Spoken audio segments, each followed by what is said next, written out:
Ciao a tutti, questo commento in video riguarda un tema molto sensibile e una categoria di lavoro che dobbiamo assolutamente difendere, quella della prostituzione. Allora, no, mi è stato fatto notare da una donna, per l'appunto, che definire tutte le seguaci di Me Too delle doppie prostitute potrebbe essere un'offesa per una vera prostituta.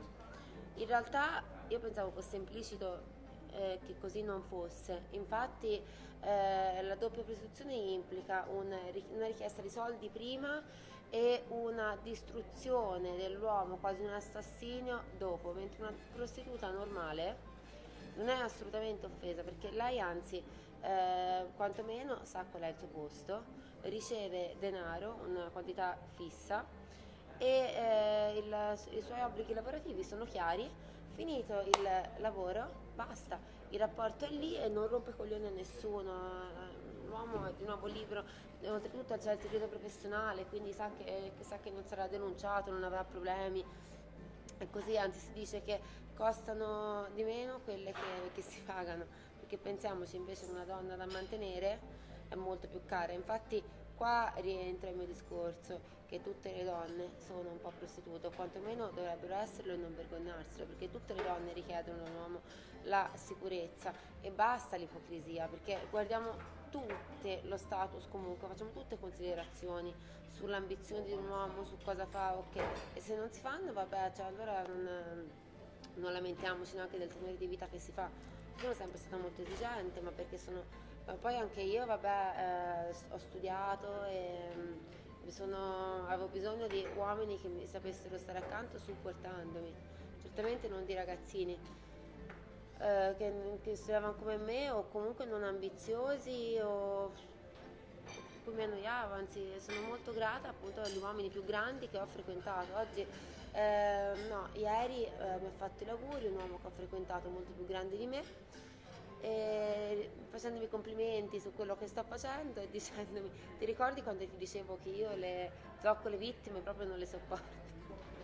Infatti, cioè, tutte queste figure più grandi, uomini, che appunto una giovane ragazza dovrebbe non vergognarsi a frequentare. Mi hanno dato un sacco di ispirazione, non me ne vergogno assolutamente, mi sono divertita, sono stata bene con loro, li ringrazio. Certo non mi verrebbe in mente di dire anni dopo, perché non so come guadagnare, oh ma lui mi ha denunciata e io non ero a circonvenzione di incapace, non ero abuso psicologico, non ero capace di pensare e agire.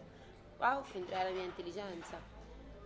No, bisogna assolutamente combattere contro questa ipocrisia e difendere la categoria delle prostitute, anche perché, come dicevo nel video precedente, andando avanti di questo passo, le uniche donne con cui gli uomini si sentiranno davvero al sicuro sono le prostitute professioniste. Quindi dobbiamo assolutamente proteggerle e anzi offrirle politicamente delle sicurezze. Quindi metterlo come lavoro appunto garantito dallo Stato. Io sarei la prima a dire legalizziamo la prostituzione. È tutta un'ipocrisia, è come quella storia delle droghe, è tutta un'ipocrisia. Tanto la gente, se si vuole drogare o vuole andare a puttane, lo fa. Quindi tanto vale togliere alla mafia